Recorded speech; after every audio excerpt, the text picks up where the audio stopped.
Hi, my name is Cameron Vogelsang, and today I'd like to show you some of the tools that you'll need to start out as a residential electrician.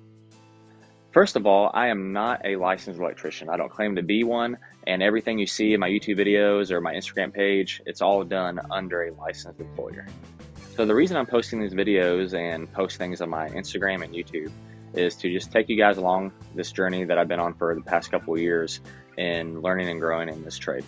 So I found 7 tools that I think, in my opinion, are necessary to have whether you're starting on a rough-in, a service, or a trim out. So the first tool that I'm going to show you is what's called the lineman's pliers. You can do a lot of things with these. These are not a hammer, but this is a Klein brand, and you don't have to get a Klein brand, but this is a really good quality tool. Klein makes just overall really good tools. Linemen's are definitely something that you'll need to have starting out. The next tool that is very important is a little box cutter knife. This thing is super important. I've forgotten it at home before, and I feel like I've just left my wallet at home if I forget this. It doesn't happen very often, but you'll need a knife like this. You'll use it for all kinds of things, and you don't want to have to be asking other coworkers all the time, hey, can I borrow your knife, like every 2 seconds.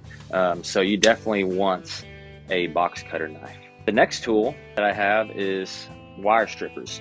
This is a Klein brand. This is actually not the same pair I had starting out, but I think these are really important because, one, you're going to need them to strip wire back, obviously, but 2, if you get the Klein brand, you'll see that it has these little notches in there, and one's for a 14-2 size wire and one's for 12-2, and so you can actually use these to clamp down on the wire with the gauge that you need, and it'll cut the sheathing off instead of having to pull this out of your pocket every time and cut the wire and then bring these back out. So you can, if you're cutting in electrical boxes or switches, you can use these to cut the Romex and do all of the wire stripping you need to do.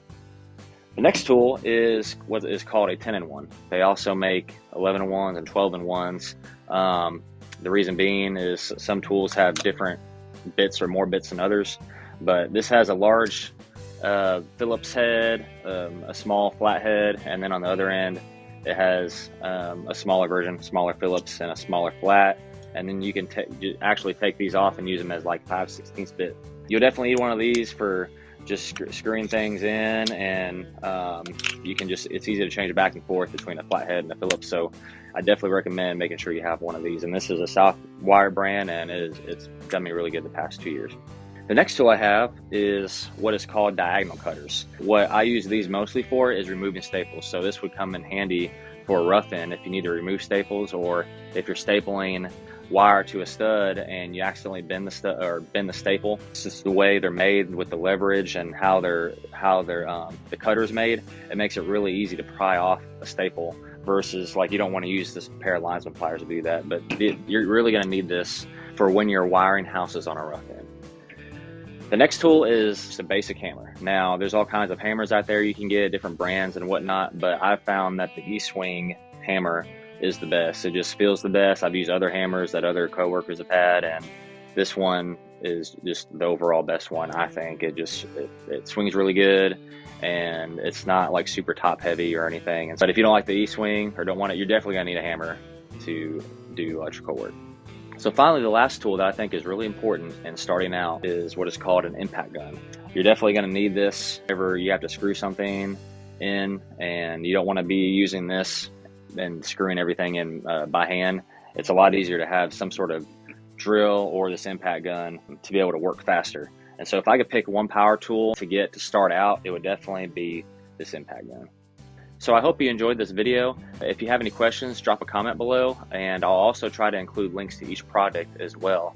Make sure you like and subscribe, and to follow me on Instagram at Tennessee Electrician, which I'll also include that link below as well. But until next time, I hope you have a good one.